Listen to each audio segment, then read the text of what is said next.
All right, on today's episode of Locked On Avalanche, not only is it All-Star season, it is also the season of mock trades. And there are some media outlets out there who have thrown out a couple of them, including the Colorado Avalanche. Do we like them? Do we hate them? Are we laughing at them? We'll discuss that and a few more midseason grades to get to. New episode of Locked On Avalanche coming at you. You're Locked On Avalanche, your daily podcast on the Colorado Avalanche. Part of the Locked On Podcast Network, your team every day.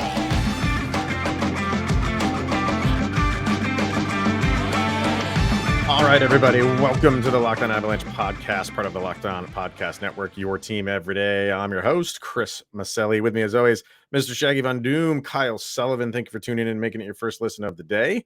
Always appreciated. Make sure you're following us on our social media outlets, LOPN_Avalanche, Twitter, X, Locked On Avalanche on Instagram and Threads. Questions, comments, concerns, and opinions, lockedonavalanche@gmail.com. And make sure you're following us on our YouTube channel. Hit subscribe, get notified when a new show goes live, and subscribe to our subtext as well. Link to that is in the show notes below, because when you do, you become a special insider with Kyle and myself. And anything that's on your mind, Avalanche related, we share it here on this very episode. All right, so midseason grades, we'll get to those later. Today we're going to do Val Nichushkin, Ross Colton, Logan O'Connor, and Miles Wood. So the Roarin 20s line and Val. So we'll do those four guys a little bit later. But it's trade season, Kyle, and all the frenziness that comes with that. I love it. I love being the couch GM.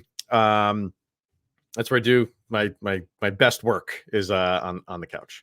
Yeah. So that's honestly, that's what I do when I play every new installment of EA NHL. I just sit there and play franchise mode and just make the best trades. So I good. feel like a genius.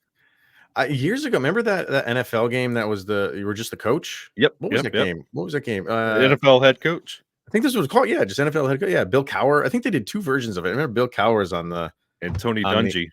Was that the other version of it? I just loved it. I love those sim type of games. Wish they'd bring that back. Well, in some form, but I guess you can still do it on NHL. But so we're getting this. We're getting a lot of possibilities and would-be trades, and the Avalanche are in the mix of this. So there were a couple that we're going to throw out here. Two full-blown trades. We'll give you what the offers are, and we'll talk about them. And then two sites just threw up. They went through each team and was like, who on each team is, I guess, like most likely, or either most likely to be traded, or who would be the number one guy that could be traded on each team. So let's dive into these. We'll start with the actual trades, and this one is from the Athletic. We like the Athletic. I think they do a very good job. But I'm going to read this trade to you. And then I don't want people to start hating on the Athletic, but I can understand if you will. In the deal, Colorado would get Elias Lindholm, the biggest fish, maybe in the trade pond for this trade season. Going to Calgary would be the Avalanche first-round pick in this 2024 draft. Prospect Callum Ritchie, who was their first-round pick last year. And forward Logan O'Connor. Now, when I say the Logan O'Connor part, that's where probably so many people were like, oh, absolutely not. Oh, no, like you throw Logan O'Connor in any deal right now, probably including Connor McDavid, and I think Avalanche fans would be like, you're nuts. So that might be the sticking point for a lot of Avalanche fans. What say you, Mr. Sullivan? Not only throwing LOC in there, but that first round pick. It's going to be, and again, we're speaking on, this is post Parise, the wedge in the timeline of the Colorado Avalanche. We do have Zach Parise. We got to see what's going on there. So if you're going to give up the first round pick, which the Avalanche are not the biggest fans of doing in the first place, and Logan O'Connor, who still has one more year,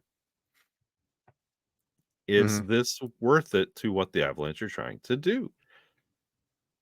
to add which is another. win a Stanley Cup, Well, right? and So again, that's wonderful and everything, but you're adding just another. I mean, it's an embarrassment of riches. I get it. That's wonderful, but do they need another forward? they need a 2C, and that's what you're getting. Well, You know what I mean? and that and Yeah. I get that 1,000% without giving up Logan O'Connor. This Mhm. is where you're kicking the tires on Ryan Johansson. And it's like, give him a good solid look again, maybe give him another shot, throw him back up there, maybe build his confidence back up in some fashion, or is it just like, no, it's not working? I would swap out Logan O'Connor and put Ryan Johansson in that slot, and then Oh, you you're saying might for the deal. for the deal. Gotcha. Because Yeah. when you're making these evaluations and then you're kicking everybody you're piling on, Ryan Johansson just keeps going farther down until he's going to end the season on the fourth line, and that's a kind of an interesting contract to have sitting at the fourth line, and a lot of pomp and circumstance when that deal was made. But that's why I think Calgary doesn't do that, because of what, Ryan Johansson's value has just plummeted, right? Where Logan O'Connor's is rising. Yeah, And that's what they want. Like, if they're giving you Lindholm, like, and clearly Calgary is in transition, but not that much of a transition. I don't think they're in full bore rebuild. So they're gonna want guy like, if they get Logan O'Connor, Callum Ritchie, who we haven't seen a second of yet, obviously, and then a first round pick, that makes their future look better. let And me Ryan Johansson doesn't make their future look better. let me ask you a question, Chris. Who's helping who in this situation? Who needs the help really right now out of those two teams? Um, Man, maybe this is a cop out answer, but both of them, they both do. And I think that's where when you're doing a trade, it has to satisfy both teams. But And we're used to the Avalanche. We use the fleece word a lot when it comes to Avalanche and trades. But most teams are not going after that. Most teams want to benefit. Both teams want to benefit. You always have one team that's going in one direction, the other team going in another direction. And while the team that's going in the direction of winning a cup gets the better player, the team that's going in a direction of a little bit of a rebuild gets good players now and for the future. So they're both kind of benefiting from this deal. is Lindholm worth trading away the one of the heartbeats of this team in the locker room and the Yeah. mayor of Denver? No, no, I hate saying it because Lindholm is good and he helps you. But Logan O'Connor, fan favorite, having a great season. Um, Huge, like your best player on your penalty kill. Yeah. That's huge. That's where it's just like, man, like, oof, uh, you know, I don't know. And you get him next year, you have him for just over $1 million. So he's not breaking the bank on you Yeah, either. exactly. And Exactly. then the Callum Ritchie thing, like, we don't know. And you everybody loves their prospects, everybody. And they don't like parting with them, especially if they've never seen them yet. So you want to see what you have there with him, and to give him, if that's the thing with prospects, it's like Richie's a great example. He's never played a second with the Avs.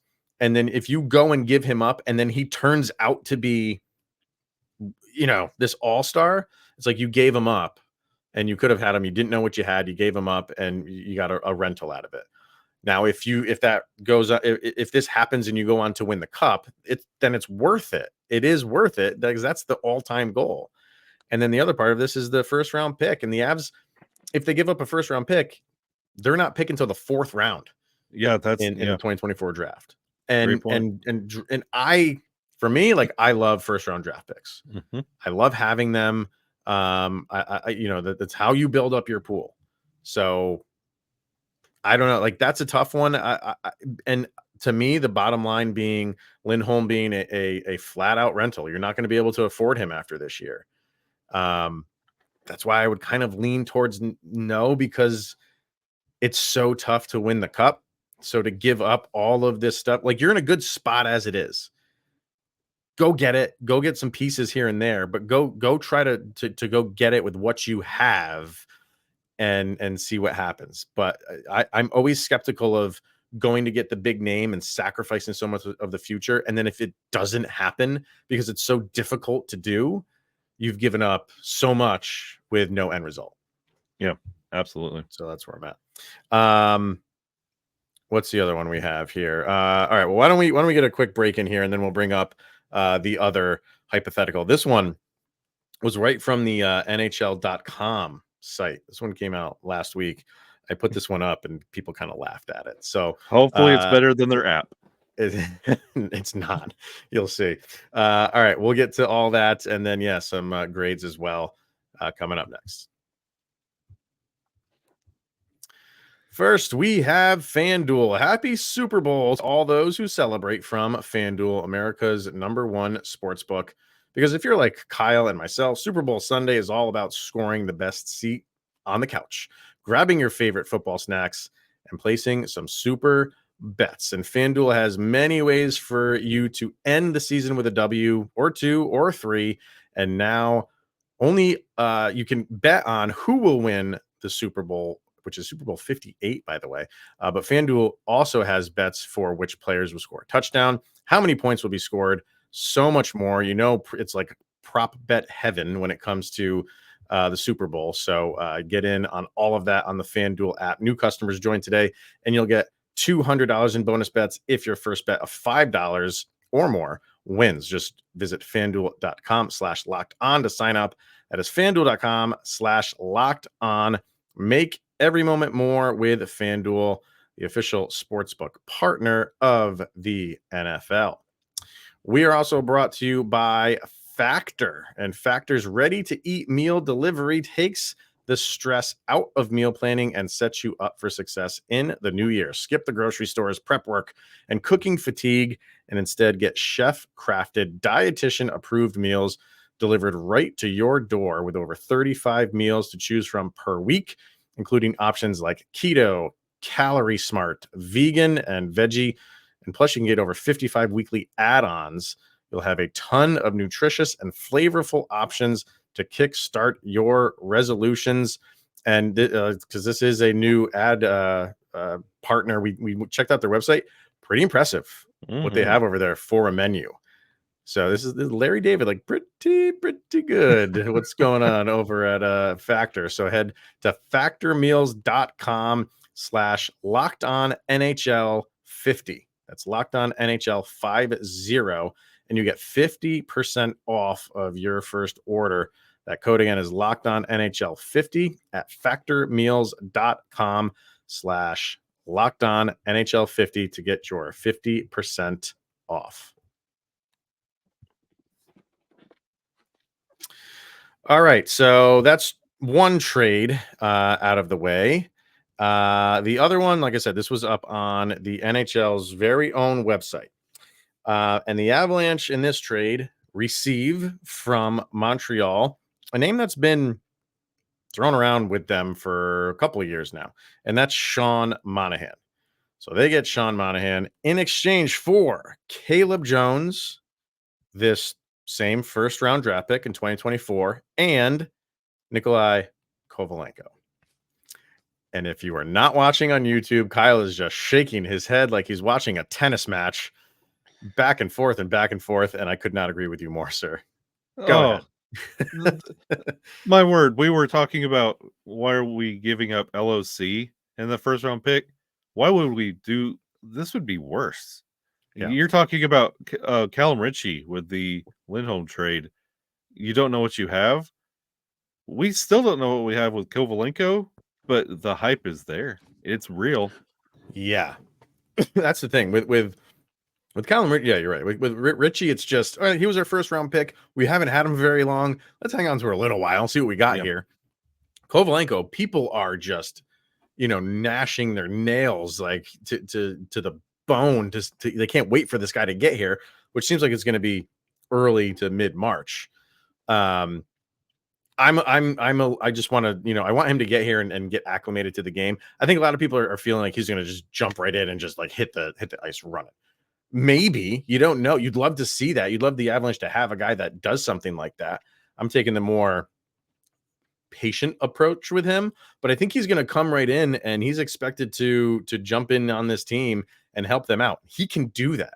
The future for him looks really, really bright.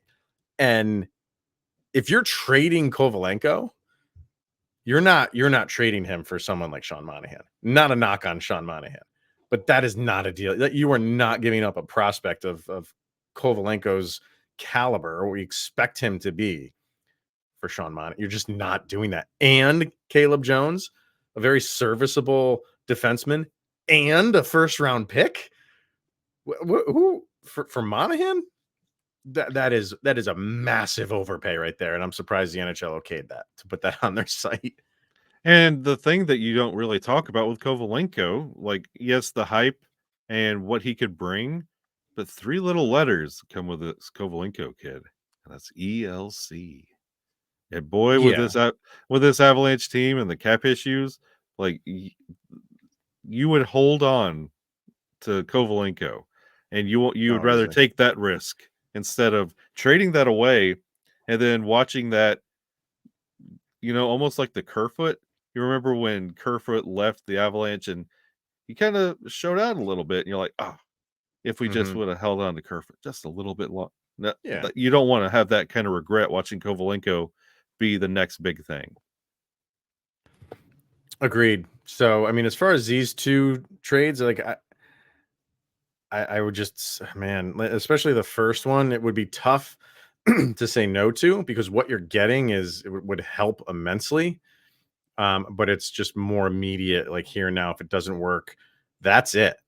And you've lost who you traded for and all those pieces that went away, which like is okay to do, is okay to do in some aspect, in some capacity.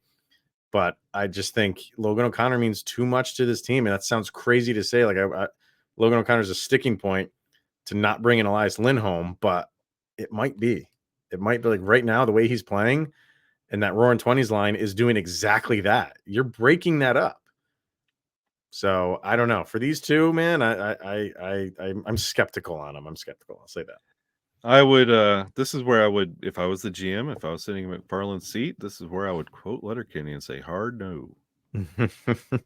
And then there's two outlets. One is The Athletic, and the other is the Bleacher Report. And The Athletic did, the thing where they put up one player for each team that could get traded. They put up Oscar Olausen.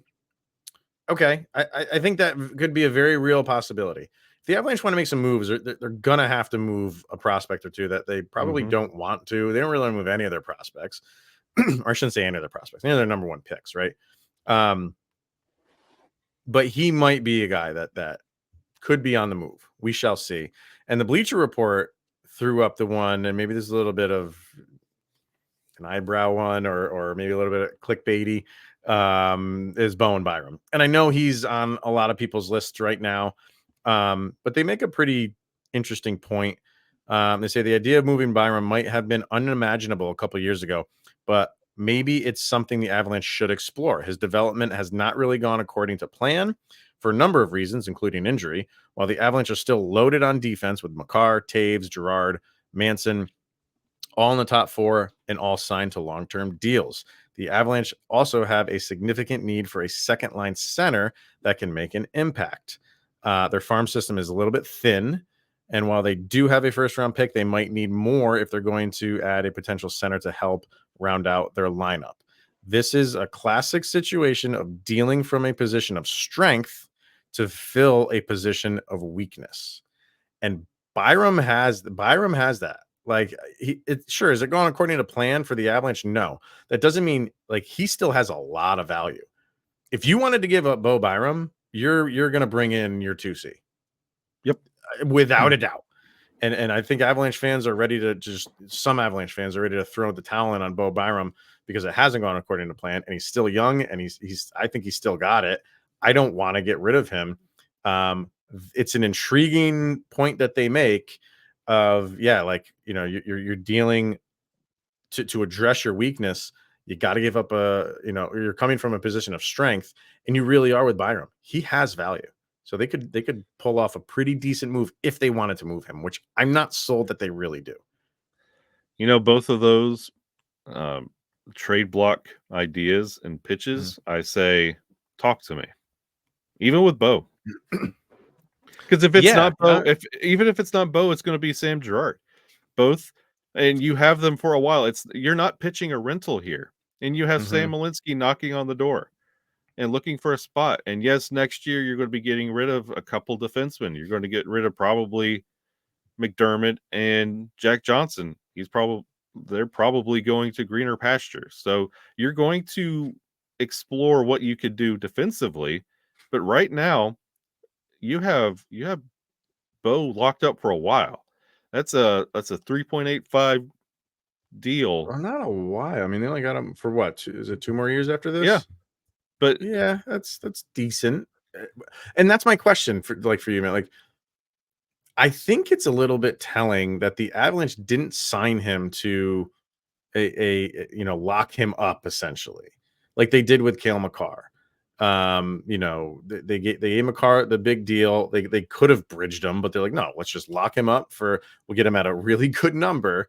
And now that deal is looking really good. For Byram, they didn't do that. It wasn't going to be the number that Cale Makar gets by any stretch, but the term could have been there if they wanted to, and they didn't go that route. They went the route of a bridge deal, and there's a number of reasons why you do that. And one of them now I'm wondering is if for trade value, you can trade him to a team that the Avalanche love doing, like they did with Lehkonen. So you get a guy. You inherit a guy who is on a bridge deal, and if you want, you have his next contract rights. And if he pans out, you got a really solid defenseman on you. Now it's a big if right now because the injuries and stuff like that. So it was a little bit interesting. And I wonder if the Avalanche are entertaining this, because they do have a good amount of I don't think Sam Girard is going anywhere. And I still stick to his term is way too long to trade. And I know a lot of people don't like his number. I think his number is fine. Maybe a touch a little high, but I don't think his number is a bother to me at all. So I'm with you, man. Like I would listen. This is something I would listen to. At the beginning of the year, if you would have said either Bo Byram or Sam Girard for a trade anything, I would have laughed and said no. At the midway point of this season, if you showed me a graphic with Sam Girard or Bo Byram and the red arrow pointing the other way, I would be looking at what's coming back the other way. If it's a 2C and maybe another like bottom defenseman, I'd say okay.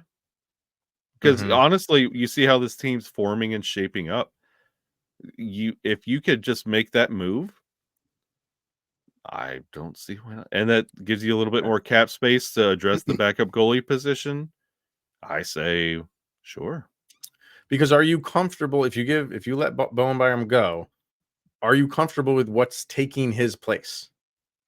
Which right now, you're like Malinsky's doing okay. I think he's doing well enough to step into a Bo Byram role, a bottom pairing role. He can step into that.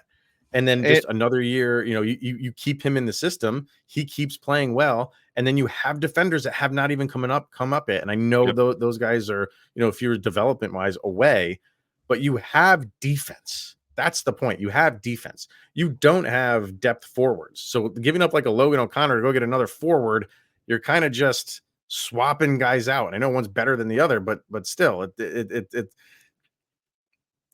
if you have defense to play with is kind of like the point I'm trying to make here. Not that I want to get rid of Bo. I really like him.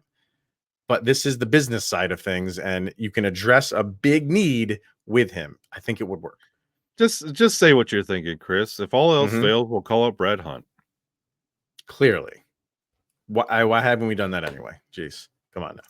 So this is the interesting stuff with all of this in and around the trade deadline season. So fire away in the comment section. Want to know what you people think about any of this. All right, a couple things to get to remaining, and that is some mid-season grades as well. So we'll do that right after this. eBay Motors, passion, drive, and patience. It's what brings home the winning trophy. It's also what keeps your ride or die alive. eBay Motors has everything you need to maintain your vehicle, level it up to peak performance from superchargers, roof racks, exhaust kits, LED headlights, and more. Whether you're into speed, power, style, which we call The Nathan McKinnon trilogy. eBay Motors has got you covered. With over 122 million parts for your number one ride or die, you'll always find exactly what you're looking for. And with eBay Guaranteed Fit, your part is guaranteed to fit your ride every time or your money back, because with eBay Motors, you're burning rubber and not cash. With all the parts you need at the prices you want, it's easy to turn your car into the MVP and bring home the win. Keep your ride or die alive at ebaymotors.com. Eligible items only. Exclusions apply. And eBay Guaranteed Fit is only available to U.S. customers. I want to get to, there's a couple people over on Subtext who mentioned this trade stuff. So this is Vargar. He said, I think he would not, let's see, he's got this in tiers on who he would give up, who he's okay giving up. And this is, he's got Ryan Johansson, Callum Ritchie, Oscar Alaskan. He's got Mikhail Gulyayev on there, again, who has not played a minute, and Sean Barons, who they have a lot of hope for, which has not played a minute yet. You're giving up a lot of your top prospects here, and that leaves you very, very thin. He says, I'm willing to trade this year's first rounder and whatever later round picks. I have no faith in the defensive prospects to be NHLers. Other players such as Byram or Gerard would have to bring a young non-rental player back, a Zegras or Chikrin or something like that. It wouldn't hurt. I'm one of those guys who I just hate giving up the prospects for the reason I said earlier. Because I would hate to give them up and then somebody else benefits from our smarts and drafting them in the first place, and they got them because we needed a need. And I get it, but I don't want to give up Gulyayev because he was my pick. Like, he was the one that I wanted the Avalanche to take, and I nailed that one. So I don't want them to get rid of him. I don't, but moves need to be made, Kyle. I get it. Vargar is trying to sweeten the deal by saying Zegras. I know what you're doing, Vargar. That was intentional. That was intentional. And then electrician Ziggy. Pains me to say this, but Sammy G. I'd part with Sammy. Has nothing to do with how he's playing, because he's playing great, but great in capitals, great hockey right now.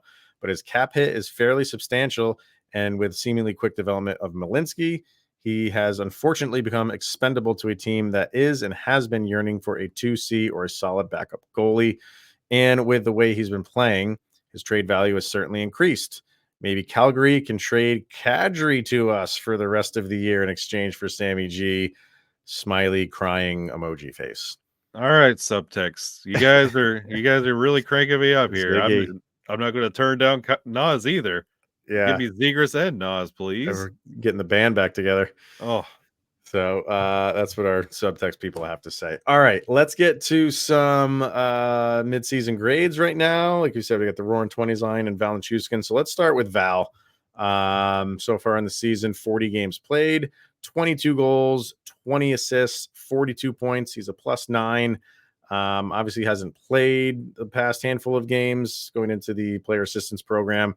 But up until then was crushing it. Was killing it. Feel weird giving him a grade at this point, but I'd give him, if I had to give him a grade, to be determined, but A.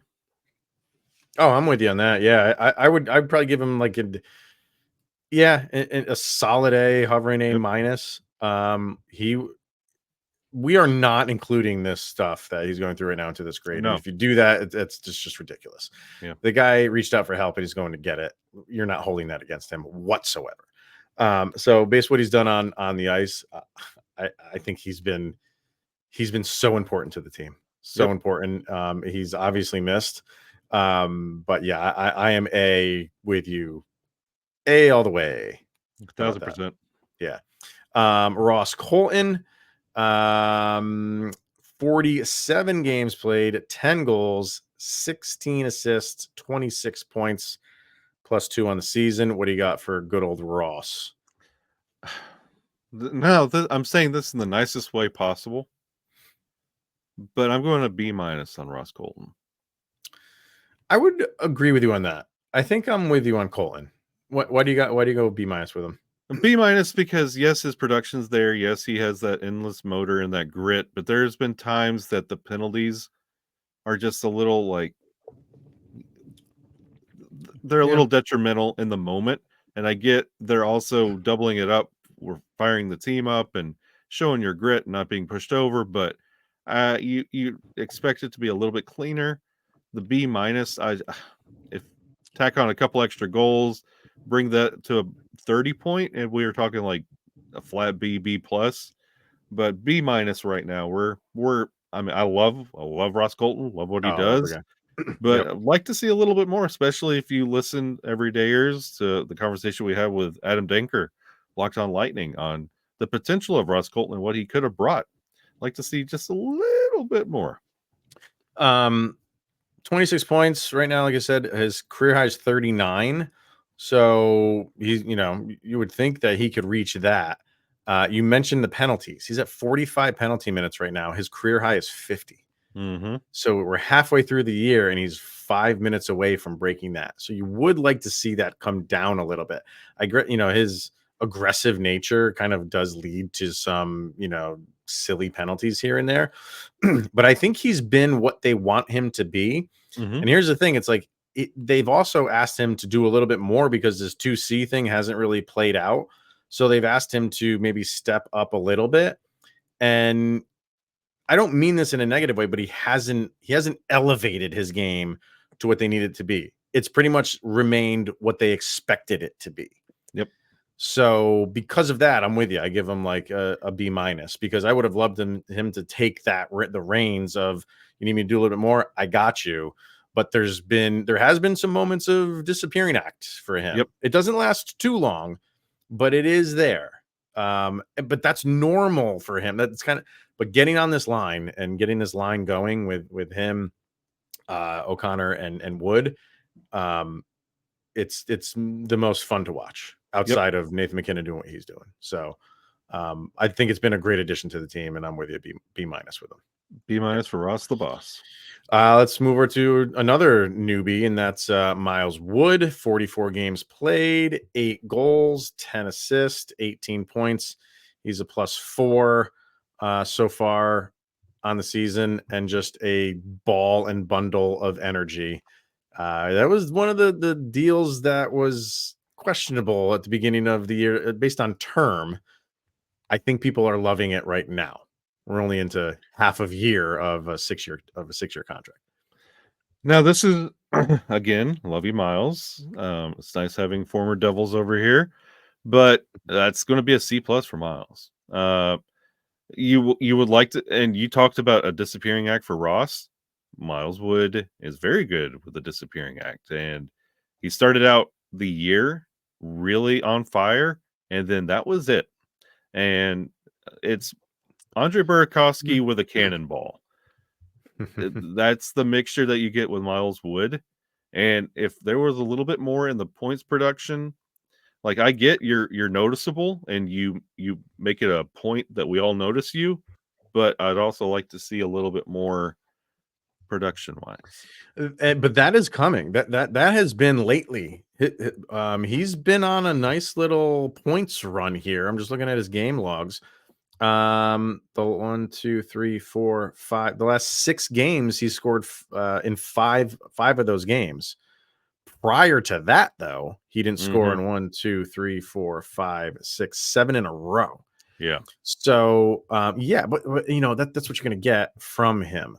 But again, like recently, he's been a man possessed in all that. Like he's always going to give you the energy, always. And now he's at least recent, like he's been throwing in some points here and there, goals and assists.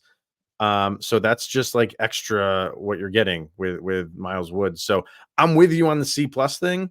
And if this continues, he can go up a full letter grade for me. If this continues by the end of the year, B+, I would say no problem. But I'd like to see that going. It might be a little bit difficult for him because he's not a scorer, but playing with this line, he might get a lot of good opportunities with the Roarin 20 line. So we'll see. Yeah, I'd like to see a little bit more. And then finally, Logan O'Connor, 47 games played, 13 goals, 11 assists, 24 points. He's a plus 17 on the season. Talked about him a little bit earlier in this episode with the mock deal. And if we're saying how we're not going to trade him for Lindholm, we can't really give him anything less than an A, can we? No, What do you got? he's strictly like A- to flat A. I'm going to one up you, man. I think he's deserving of an A plus. Yep. A pluses are not just for the Richie Riches. You know what I mean? Not just for the Nathan McKinnons and Cale Makars of the world. You can give A pluses to guys that do their job and exceed at doing their job. That's Logan O'Connor to a T this year. He's been huge for this team. And we talk about him a lot. We talked about in the offseason. We're doing offseason grades, which, by the way, we focus on one guy, talk about a little bit in longer content. We do one guy per episode.